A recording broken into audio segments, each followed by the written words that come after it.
This is Trust the Profits 10-Minute Rundown. Here's your hosts, El Hombre and The Formula. Hi, everyone. Welcome to the Trust the Profits podcast for the 10-minute rundown of Week 28. Week 28's in the books. It's the one that flips us into the new year. We're looking at 2021 now, joined as always by El Hombre. How's it going over there? Going well, man. Sporting the Dodgers hat today. Do I put you on the spot and ask you if there's a famous Dodgers number 28, or do we just come out and say this is the Harold Greens? Mike Piazza, man. Mike Piazza. That does by trump pure coincidence. I'm really just a fan of what's the dude's name from Sandlot? Smalls? No, the kid that could actually ball. I can't recall his name right now. Oh, dude, that's a fail on both of our parts. But it is lack of preparation. Let's get into it, though. Benny the Jet Rodriguez. Go ahead. Nice work. So start with Wednesday at Gulfstream, 12:30. So we're looking at New Year's Eve. Started out slow, but we did have a strong finish. We hit 3 exactas, the last one being the biggest, for 27.90. And all of our exactas used the top 2 horses, so you didn't even need to necessarily bet the 3 exacta box to hit on all those. El Hombre, do you have anything else to add to that slate? I guess the best moment of that slate for me was the race 3. Finished out a nice pick 3 for $205.60 on a $32 spend. So that was a highlight. I mean, there wasn't much going on here. We did finish slightly down ROI wise on that slate, but it was pretty inconsequential to the bank.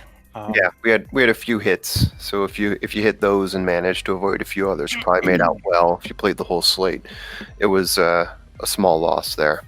Yeah. Yep. Next, we're moving on for GSPN that date. So next, we're moving on to the fairgrounds on the actual New Year's Eve. We didn't exactly have the celebration we wanted at the fairgrounds on New Year's Eve. Not our best day. The one piece that I do have here is we had a nice exacta in race 5, and we hit Jimmy 2 times in race 2.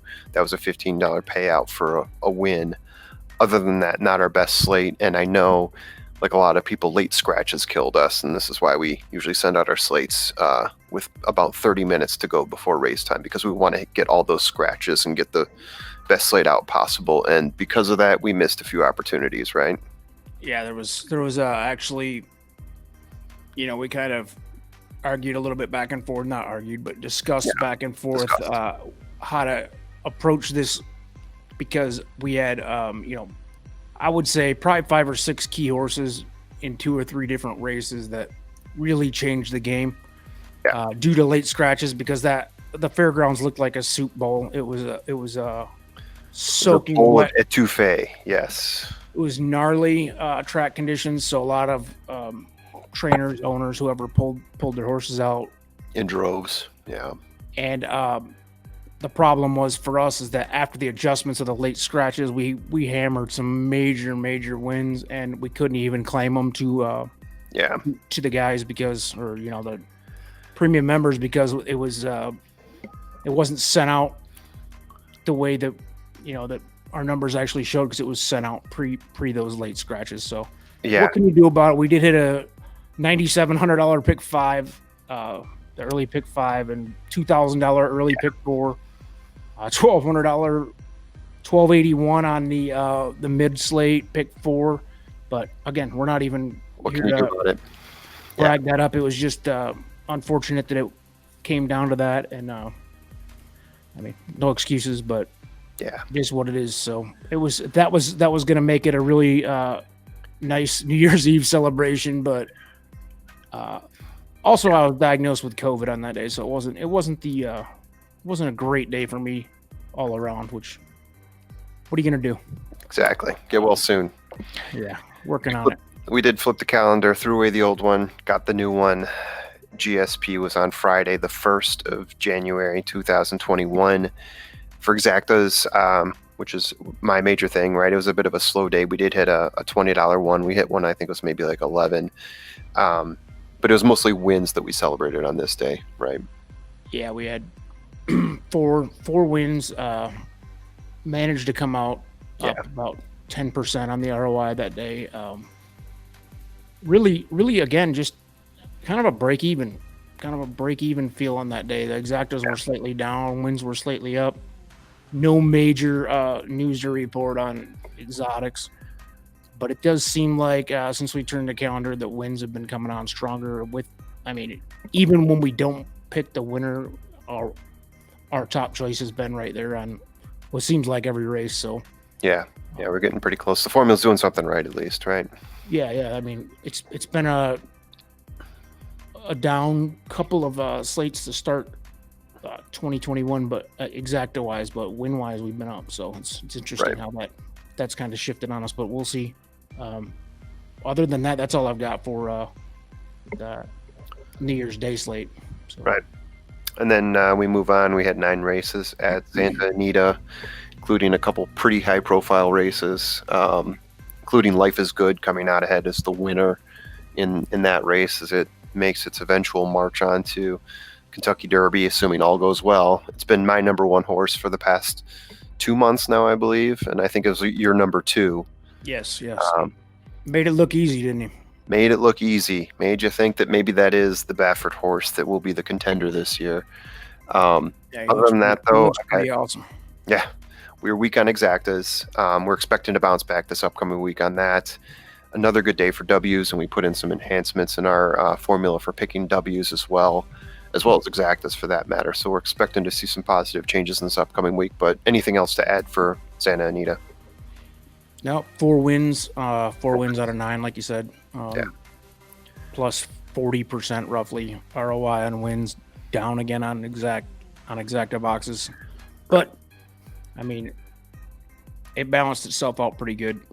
Again, nothing to note. It was too chalky of a day for any notable big hits in exotics, but I don't know. I feel like it's kind of a decent start to 2021 after 2. Yeah.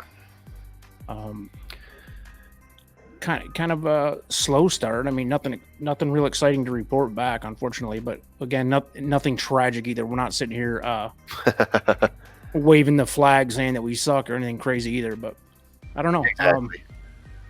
I can tell you that I'm starting to see, with you mentioned Life is Good, the Derby season starting to hype up, which is going to make for some good stuff here starting. I'm going to call the official beginning of the Derby prep season on the 16th. Mm-hmm. So we kind of have a lull here for a week or two, I think. I mean, we're still going to play at least 4 or 5 race programs this week. But as far as big stuff going on, I think it starts kicking off again on January 16th with the LeCompte Stakes.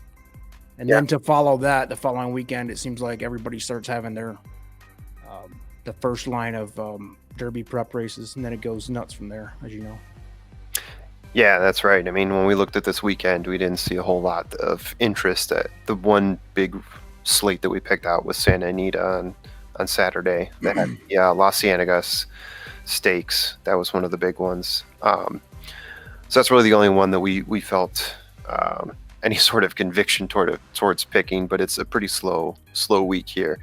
Tuesday, we're looking at Parks. Wednesday, I think we're going to go Gulfstream. Thursday, I think Aqueduct is where we're lining up now. And then Friday, Fairgrounds, followed up by the slate we just spoke of for Santa Anita on Saturday.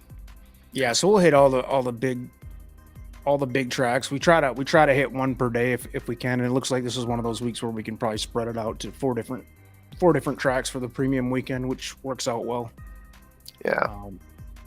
And then again, I think starting next week, or the weekend of the 16th, I think we'll let the big shows dictate where we play mostly.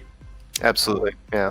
We'll follow mainly the Derby prep races, and I guess now that we flip the calendar, it's time to get those Derby picks in for our 1 through 25, right? Yeah, our top 25 list is due to be refreshed this week for sure. And we saw again, like you said, I think Life is Good as the truth. At least he's the best thing we've seen so far. There's a debatable number of horses that could knock him off that top for sure 1 or 2 spot, but we haven't seen him yet. I haven't.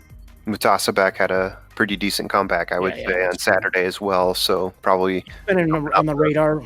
back on the radar, yeah, or a little bit higher up. I don't think he ever really fell I off. think I had him around 18 or so. Yeah. But I think he's going to come up from there. So, yeah. Hey, the producer mentioned last night we've been ignoring the 10-minute time limit.